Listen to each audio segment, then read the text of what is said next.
Hello दोस्तों, मैं फिर से आ चुका हूँ एवोल्यूशन फॉर्म 3 की एक और नई एपिसोड के साथ। इस एपिसोड की शुरुआत में हम लोग देख पाते हैं डिवाइन थ्री अपने सामने की तरफ किसी तरफ देखते हुए अपने मन में कहने लगा फिर यही शाओलिन की एक नया स्टोरी है। वो हम लोग देख पाते शाओलिन अपने स्टोरी के अंदर से बहुत ज्यादा फिल्म पावर को रिलीज कर रहा था और इस चीज को देखा तो राइटर हमसे कहना एक सीक्रेट फिजिक्स से शाओलिन की तरफ देखते डिवाइन थ्री उससे कहने लगा जरूर ये सिर्फ यहाँ पर एक सेमी कॉम्प्लीट सीक्रेट बॉडी है, लेकिन आखिरकार फिर भी ये एक सीक्रेट बॉडी तो है। तुम्हें अब कैसा महसूस हो रहा है? सुनने के बाद शाओलिन अपने सीक्रेट फिजिक्स यानी अपने हाथ की तरफ देखते हुए कहने लगा ऐसा महसूस हो रहा है मेरा शरीर खुद अपने सारी सांस ले रहा है और ये हमेशा से पीस पावर को आप एब्जॉर्ब को पा रहा है। जो सुनने के बाद दीवान थी उसकी तरफ देखते हुए सीरियस फेस बनाकर उससे कहने लगा ये सोच में तुम्हारे लिए बहुत ज्यादा अच्छी बात है, जरूर अब तुम पर निर्भर कर रहा है हमारे शरीर पर तुम किस तरह से मास्टरी हासिल कर पाओगे। और फिर दीवान तेरी एक सीरियस फेस बनाकर शाओलिन की तरफ देखते हुए शाओलिन से कहने लगा ठीक है अब तुम यहाँ से जा सकते हो, मैं फिर से अपने सेकुलेशन के अंदर जाने के लिए तैयारी करने वाला हूँ। सुनी के बाद शाओलिन और 9th पहुंच दीवान देव गीत को तो कहना ठीक है। फिर अगली पर हमें बहुत माइनर वर्ल्ड का सीन दिखाते हैं। यहाँ पर हम लोग पहले दीवान थ्री के रूट्स को देख पाते हैं और फिर हम लोग देख पाते हैं अब दीवान थ्री वो खुद आ जाता है और फिर दीवान थ्री अपने सामने तरफ देखते हुए सीरियस फेस बनाकर आप खुद से कहने लगा तो फिर आप भयद माइनर वर्ल्ड को कल्टीवेट करते हैं। आजूर स्टार इस चीज को हैंडल नहीं कर सकता है और फिर हम लोग देख पाते हैं कुछ लाइट बीम दीवान देखता बहुत ज्यादा स्पेस आगे बढ़ने लगा, जिन्हें देखने के बाद दीवान थ्री पहले बहुत ज्यादा शौक हुए थे और कुछ भी नहीं समझ पाता है। और फिर हम लोग देख पाते ये सारी या वो भयद के चार हैं जो लोग दीवान थ्री को देखने में बहुत जोर जोर से चिल्ला रहा था, लेकिन अगली को हम लोग देख पाते आसमान से उन पर एक बहुत बड़ा अटैक हो जाता है जिसके वजह से वो सारी तो भयद भी बहुत ज्यादा जोर से चिल्लाने लगा अपने दौद के लिए। और फिर हमें दिखाई दे दीवान थ्री का खुद लोग और फिर दीवान थ्री उनकी तरफ देखते हुए खुद से कहने लगा बहुत मायने हुआ दिया आश्रम या विजन की तरह काम करता है उन सारे भयद कीचड़ के लिए, तो सारे बीच जो मेरे खिलाफ जाना चाहता है और ये राइटिंग यहाँ पर सभी कीचड़ को मारने के लिए जो लोग मेरी स्टोरी बनाने की कोशिश करता है। फिर हम लोग देख पाए दीवान थ्री अपनी टेंटिकल के अंदर से बहुत सारे भयद सेल्स को ये को बाहर निकालने लगा। और फिर अगली पर हम लोग देख पाते हैं दीवान थ्री ने यहाँ पर रेवोल्यूशनरी स्टार ग्रेड एंट्री को बना दिया है। सच में दोस्तों यहाँ पर दीवान थ्री देखने में बहुत ज्यादा औसम दिख रहा था और फिर दीवान थ्री अपनी पावर को रिलीज करते हुए बहुत ज्यादा सीरियस फेस बनाकर अपने मन में कहने लगा ग्रेड है जो एक स्टार एरिया से इवॉल्व हो चुका है, ये एक ऐसा ग्रेड है जो हेवेली दाव को अब स्लोतार को डोमिनेट कर सकता है। सच में दोस्तों यहाँ पर दीवान थ्री देखने में बहुत ज्यादा स्कैरी दिख रहा था। फिर दीवान थ्री अपने अंदर से बहुत ज्यादा पावर को निकालते हुए कहने लगा आप शुरू करते हैं। और फिर अगली पर हम लोग देख पाते दीवान थ्री के अंदर से यहाँ पर ज्यादा लाइट पावर बाहर निकलने लगा। फिर हम लोग देख पाए दीवान थ्री की इस लाइट पावर को रिलीज करने की वजह से चारों तरफ लाइट पावर आप फैलने लगा। फिर हम लोग देख पाए दीवान थ्री के आसपास एक टेबुलेशन जैसा बनने लगा जिसके अंदर से बहुत ज्यादा पर्पल लाइटिंग बाहर निकल रहा था। फिर दीवान थ्री उस लाइटिंग टेबुलेशन देखते हुए ये थोड़ा सा बुरा नहीं है, इस सोच में थोड़ा सा बुरा नहीं है। और फिर दीवान थ्री अपनी ग्रीन देरी की तरफ देखते हुए अपने मन में कहने लगा के अंदर सोच में एक सेतु है रेवोल्यूशनरी स्टार ग्रीन देरी का, कोई सुप्रीम पावर भी नहीं या तो भी घोस्ट और गॉड्स भी इससे दौड़ता है। फिर दीवान थ्री अपने ऊपर उस बने हुए एरिया की तरफ देखते हुए अपने मन में कहने लगा जो अभी ग्रीन देरी पूरी तरह से कंप्लीट हो जाएगा खुद क्लेम कर रहा ये पूरी की पूरी दुनिया को भी डिस्ट्रॉय कर सकते हैं या भी इस भयद माइनर वर्ल्ड को भी। और फिर दीवान थ्री बहुत सीरियस फेस बनाकर अपने अंदर से अपनी पावर को रिलीज करते हुए कहने लगा अब वक्त आ चुका है मेरे लिए मेरे सेकुलरिज्म के अंदर जाने का। सच में दोस्तों यहाँ पर दीवान थ्री बहुत ज्यादा सीरियस दिख रहा था। फिर हम लोग देख पाते दीवान थ्री अपने अंदर से बहुत ज्यादा लाइट पावर को बाहर निकलने लगा। अगली पल हमें ब्लैक डेमन स्टार का सीन दिखाता है जहाँ पर हम लोग एक कैसेट का सीन देख पाते हैं। फिर राइटर हमें एक धमाके सीन को दिखाते हुए कौन से कहने लगा वो जो वो ने खुद को सेकुलरिज्म के अंदर जाने के लिए चूज किया था उसी वो कादर स्टार फील्ड के अंदर बहुत बड़ा और लंबा चलने वाला वार शुरू हो चुका था। पहले से बोलते उनके लीडर की तरह जो लोग अभी इंपियर कोड के खिलाफ फाइट कर रहे थे। फिर राइटर हमें दो आर्मी के फ्लैग को दिखाते हुए कहने लगा और इस वार के वक्त के अंदर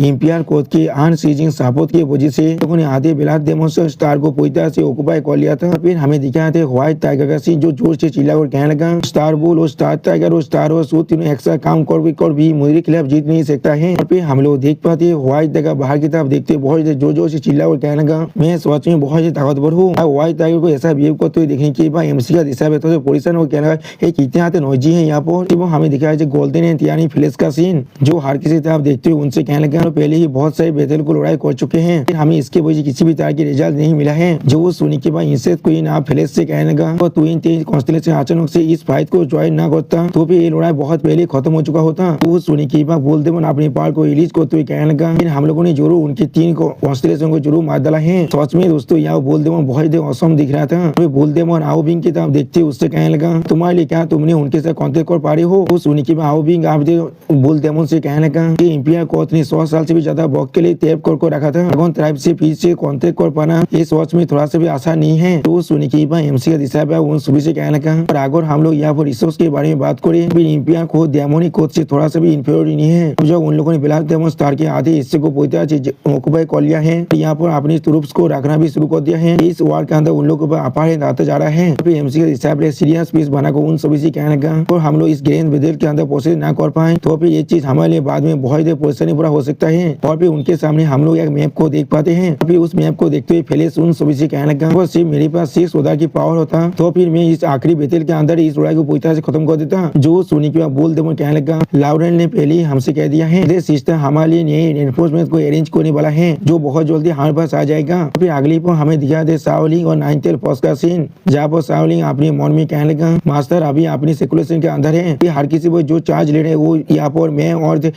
नाइनटेल फॉक्स है। बोल डेमन की बात को सुनने के बाद क्या ब्लैक डेमन दिशा पे कहने लगा, क्या मास्टर अपनी 7th ऑर्डर के अंदर ब्रेक थ्रू कर रहा है। वो सुनिए बोल डेमन उसकी तरफ देखते हुए उससे कहने लगा, मुझे इसके बारे में कुछ भी नहीं मालूम, लेकिन ये हो भी सकता है। वो सुनने के बाद एमसी का दिशा पे हर किसी से कहने लगा, हर को यहाँ अगली बेतल के बारे में मैं सिर्फ तुम सभी से ये कहना चाहता हूँ। और फिर उसी को हमें इंपियर कोड का सीन दिखाते हैं, जहाँ पर हम लोग बहुत बड़ी बिल्डिंग को देख पाते हैं। और फिर हम लोग देख पाते हैं डेमन स्लेयर का सीन, जो सीरियस स्पेस बना को हर किसी से कहने लगा, 7th ऑर्डर डिवाइन जनरेशन मर चुका है। इस लड़ाई के अंदर हम लोगों ने अपनी 28 कॉन्स्टलेशन में से 3 को भी खो चुके हैं। इस अप्रोच के अंदर जब से इंपियर कोड को एस्टेब्लिश किया गया था, तब से हम लोगों ने इतने बड़े लॉसेस को कोई भी नहीं खोआ था। जो सुनी की बार ये पर अपने सामने की तरफ देखते हुए उससे कहने लगा, मैंने भी कभी एक्सपेक्ट नहीं किया था वो गोल्डन इतना ताकतवर हो सकता है। और फिर उसी को हम लोग देख पाते फिल्म एम्पायर यानी रेत एम्पायर अपने मुंह से बहुत खून काटने लगा। अब इस चीज को देखते हुए कालती बेटा अपने मन में कहने लगा, हमारे स्कारलेट एम्पायर यानी रेत एम्पायर की स्टोरी के अंदर बहुत ज्यादा चोट लग चुके हैं और वो अब पूरी तरह से हिल भी नहीं हो पा रहे हैं।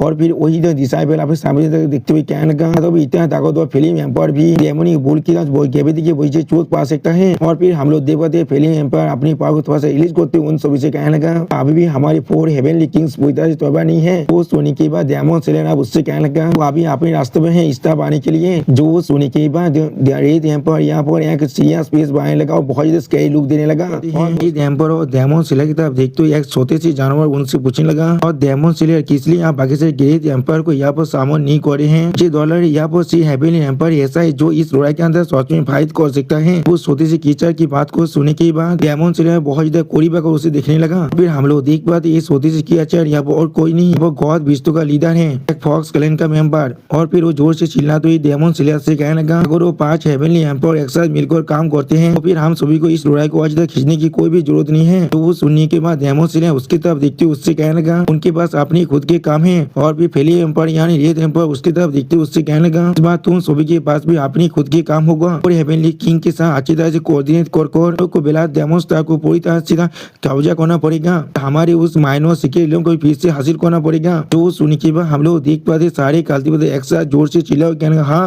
और फिर हम लोग देख पाते उसके बातों को सुनने के बाद वो गॉड विष्णु का लीडर फॉक्स उसकी तरफ दिखने लगा, लेकिन कुछ भी नहीं कह पाता है। सच में दोस्तों शायद इससे हम मालूम चल चुका है यहाँ पर क्या हो रहा है। डेमन स्लेयर और रेत एम्पायर सिर्फ इन्हें इस्तेमाल करे और कुछ भी नहीं। फिर अगली पर राइटर हमें गैलेक्सी को दिखा दो कहने लगा, अब 2 फैक्शन एक दूसरे के खिलाफ फाइट कर रहा था, तो अब उनसे बहुत दूर गैलेक्सी के अंदर फिर एक बहुत बड़े ड्रैगन को दिखाते हुए राइटर कहने लगा, एक बहुत बड़े ड्रैगन आस्ते आस्ते उनकी तरफ भी आ रहा था। फिर उस ड्रैगन को दिखाते हुए सिस्टम प्लेन से हमें बता देता है इस ड्रैगन का नाम यहाँ पर 9 नेता ड्रैगन है। सच में दोस्तों यहाँ पर ये ड्रैगन दिखने में बहुत ज्यादा औसम दिख रहा था। और फिर वो ड्रैगन अपनी सामने तरफ देखते हुए खुद से कहने लगा, सच में उसे दिखना तो जिसे हेवेंस प्राइड कहे थे, जिसे बारे में मेरी बहन बात कर रहा था। और फिर अगली बार आज के चारों तरफ बहुत से पेसिव को दिखाते हुए राइटर हमसे कहने लगा, जो की सिक्योरिटी से पूरी मिल्की हुई गैलेक्सी के अंदर सभी इन्फ्लुएंस क्रिएट नहीं किया है अभी तो। वो स्टारशिप के बहुत सारे फ्लीट है जो लोग अभी स्पेस को पेट्रोल कर रहे हैं। अभी इंतजार स्टारशिप के लिए स्पेस के अंदर एक बेस को दिखाते हुए राइटर हमसे कहने लगा, वो बहुत सारे मिनी वार फोर्ट्रेस प्लेन्स भी बनाया गया है तो यूनिवर्स के चारों तरफ घूम रहा है अभी। फिर राइटर मैग्नीटो और उसके फैक्ट्री को दिखाते हुए हमसे कहने लगा, डेमोनिक केओस का जो कंस्ट्रक्शन है मैग्नेटाइजर और उसके टेक्नोलॉजी के टीम काम कर रहा है। और फिर हमें पीछे वाले लेबोरेटरी का सीन दिखाते हैं। सच में दोस्तों ये लेबोरेटरी देखने में बहुत ज्यादा कूल दिख रहा था। फिर अगली बार हमें म्यूटेंट क्रिएचर को दिखाया जाता है, जिसकी तरफ देखते हुए एक भॉइड क्रिएचर कहने लगा, आप एडमिनिस्ट्रेशन को शुरू करो यहाँ पर। और फिर हम लोग देख पाते हैं उस म्यूटेंट क्रिएचर को बहुत ज्यादा लेजर बीम के साथ फायर किया जाता है। फिर उस लेजर बीम के साथ दुकान की वही जो म्यूटेंट क्रिएचर बहुत जोर से रोड करने लगा। अगली बार उस म्यूटेंट क्रिएचर के अंदर से बहुत देर लाइट बाहर निकलने लगा। इसे देखने के बाद वो भॉइड क्रिएचर और मैग्नीटो दोनों ही थोड़ा सा शौक रहता है। और फिर हमें दिखाते वो भॉइड क्रिएचर फिर से इवॉल्व हो चुका है। और फिर उसी पर सिस्टम प्लेन से हमें बताया जाता है भॉइड क्रिएचर अभी अपनी ट्रांसलेशन के था उदार के अंदर आ चुका है। तो इसे देखने के बाद वो पहले बार बहुत किया, बहुत से खुश होकर जोर से चिल्ला के ना हम लोग सच में सक्सेस हो चुके हैं यहाँ पर। अब उसके बाद को सुनने के बाद मैंने तो उससे कहने का सोर्स बोली स्पीड एनर्जी इंजेक्ट करना भी एक केचर के स्टोरी के अंदर उसके ग्रोथ की स्पीड को स्पीड अप करने के लिए, लेकिन ये सिर्फ वॉइस केचर पर ही काम कर सकता है। और फिर जो मैंने तो ने वॉइस केचर की तरफ देखते हुए खुद से कहने लगा इंसान और 20 इस तरह के कॉम्बक्शन के वजह से मर भी सकते हैं। और फिर मैंने तो अपने सामने के वॉइस केचर की तरफ देखते हुए अपने मन में कहने लगा इतनी कम वक्त के अंदर इतने अच्छे रिजल्ट हासिल कर पाना ये सब कुछ सिर्फ इसके वजह से हो रहा है। यहाँ पर अगली बार वो वॉइस केचर आप कहने लगा तो बहुत जल्दी ट्रांसलेशन की 5th उधार के केचर को भी माना सकते हैं। और फिर हमें वॉइस माइनर वर्ल्ड का सीन दिखाते हैं। यहाँ पर हम लोग देख पाए डिवाइन थी अभी अपनी कल्टीवेशन को कर रहा था। डिवाइन थी कि इस कल्टीवेशन को देखते हुए होली 16 विंग्स अपने मन में कहने लगा वो इतनी जो एनलाइटमेंट के अंदर जा चुका है। फिर होली 16 वही डिवाइन थी की तरफ देखते हुए खुद से कहने लगा एक मामूली साइकोलॉजी के अंतर वो इस तरह की फिनोमेना को क्रिएट कर पा रहा है। फिर हम लोग देख पाते हैं डिवाइन थी से अपनी कल्टीवेट करने की वजह से एक बहुत बड़ा लाइट पिलर बन जाता है। वो बहुत माइनर वर्ल्ड की आसमान को भी अब चीर रहा था। और इस चीज को देखते हुए होली 16 में बहुत ज्यादा शौक हो जाता है। सिर्फ हम लोग देख पाए डिवाइन थी अपनी आंखों को बंद कर अभी अपनी कल्टीवेशन को कर रहा था। सच में दोस्तों यहाँ पर डिवाइन थी देखने में बहुत ज्यादा औसम दिख रहा था। फिर अगली बार हमें स्टार फील्ड को दिखाते राइटर कहने का वक्त हमें से बीतते जाता है। 6 साल का वक्त पूरी तरह से बीत चुका है। तो उसी वक्त ग्रेट वेस्टर्न स्टार फील्ड के कॉर्नर के अंदर फिर कुछ पिलर को दिखाते हुए राइटर हमसे कहने लगा एंशिएंट ट्राइब स्टार फील्ड की डार्कनेस के अंदर से बाहर निकल रहा था। फिर एक इंसान से देखने वाले केचर को दिखाते हुए राइटर हमसे कहने लगा सच में एक्सेप्शनल ट्राइब है। तो भी इसे एंजल ट्राइब या फिर डिवाइन ट्राइब के साथ भी कंपेयर किया जा सकता है। ये लोग उनसे थोड़ा सा भी इंफीरियर नहीं है। तो उसी वो हमें और एक केचर को दिखाया था दिखने में काफी तो एलियन केचर जैसा ही दिख रहा था। और फिर ऐसे ही हम लोग यहाँ वो बहुत सारे केचर को देख पाते हैं। सच में दोस्तों यहाँ पर ऐसे केचर की संख्या बहुत ज्यादा ही था। और फिर अगली पर उनके सामने हम लोग एक बहुत बड़े पर्पल रंग के लाइट पिलर को देख पाते हैं। और फिर उसके अंदर से हम लोग देख पाते हैं ऐसे ही एक केचर को बाहर निकलते हैं। सच में दोस्तों ये केचर का जो एंट्री था वो देखने में बहुत ज्यादा औसम दिख रहा था। और ये केचर दिखने में यहाँ बहुत ज्यादा औसम दिख रहा था, बिल्कुल है मैजेस्टिक केचर के जैसा। अगली पर हम लोग देख पाते उस केचर के सामने बाकी सारे केचर झुकते हुए उसे गीत कर कहने लगा गॉड आपके ब्रेक थ्रू के लिए आपको हम लोग कांग्रेचुलेशन जा रहे हैं। यानी दोस्तों इस केचर का नाम यहाँ पर डार्क गॉड है। तो सुनने के बाद हम लोग देख पाते डार्क गॉड अभी उन सभी किताब भी देख रहा था। फिर डार्क गॉड यहाँ पर एक अपना एविल फेस बनाने लगा। और फिर उसी को हमें एक केचर की पांख को दिखाया जाता है। और फिर हम लोग देख पाते यहाँ पर और एक डार्क केचर को जो देखने में काफी हद तक एक ड्रैगन जैसा दिख रहा था। और उस ड्रैगन को वहाँ पर लेंथ करने की वजह से जो जमीन बहुत ही बुरी तरह टूटने लगा। अगली पर हम लोग देख पाते वो ड्रैगन अब उस डार्क गॉड के पीछे आकर जगह खराब हो चुका है। और इसे दिखाते हुए सिस्टम प्लेन से हमें बताया जाता है इसका नाम डार्क किंग है जो ट्रांसलेशन 6 उधर का है। अभी सच में दोस्तों यहाँ पर ड्रैगन देखने में बहुत ही मेजेस्टिक दिख रहा था। और फिर अगली पर हमें बहुत से पिलर का सीन दिखाते हुए राइटर कहने लगा और इस बॉक्स के अंदर बहुत से ट्राइब एंजल स्टार के अंदर किरदार हो रहे थे अपनी एंजल स्टार कॉन्फ्रेंस के लिए। फिर हमें दिखाते 2 एलिमेंटल ट्राइब के मेंबर को इन्हें दिखाते हुए सिस्टम प्लेन से बताया जाता है एलिमेंटल ट्राइब के नाम है फिल्म की ट्रांसेंडेंस 6 उधर। और इस एलिमेंटल ट्राइब के नाम है यहाँ पर जीसिया ट्रांसेंडेंस 6 उधर। और फिर हमें लायन केचर को दिखाते हुए सिस्टम प्लेन से बताया जाता है इसका नाम गोल्डन लायन है और ये 20 ट्राइब का मेंबर है और ये अभी ट्रांसेंडेंस 6 उधर का है। फिर हमें क्रिस्टल केचर को दिखाते जाता है जिससे दिखाते हुए सिस्टम प्लेन से हमें बताया जाता है क्रिस्टल ट्राइब ट्रांसेंडेंस 6 उधर। और फिर हमें एक टाइटन ट्राइब के मेंबर को दिखाया जाता है जिसका नाम माउंटेन टाइटन है और जो अभी ट्रांसेंडेंस 5th उधर के अंदर है। और फिर हमें यहाँ पर दिखाते हैं एमसी के दिशा पर 9th एयर फोर्स को उसी वो 9th एयर फोर्स को दिखाते हुए सिस्टम प्लेन से हमें बताया जाता है कि अभी अपने ट्रांसेंडेंस 5th उधर के अंदर है। सच में दोस्तों यहाँ पर 9th एयर फोर्स देखने में बहुत ही मेजेस्टिक दिख रहा था। फिर 9th एयर फोर्स की तरफ देखते हुए एक तो मेंबर बहुत ही गुस्से में चिल्लाते हुए कहने लगा फोर्स के बाद क्या क्वालिफिकेशन है उस पिलर पर बैठने का के बाद कैसे इतना बड़े पोजीशन आ सकता है। तो सुनी के बाद एलिमेंटल ट्राइब के मेंबर उसके तरफ देखते हुए उससे कहने लगा दोनों ने कोच से यहाँ पर आए हैं इस वैक्सीन ने ग्रेट एम्पायर को हराया था। तो एलिमेंटल ट्राइब के जो मेंबर की बात को सुनी के बाद बाकी से ट्राइब के मेंबर बहुत ही शौक और कहने लगा तो फिर ये वो लोग है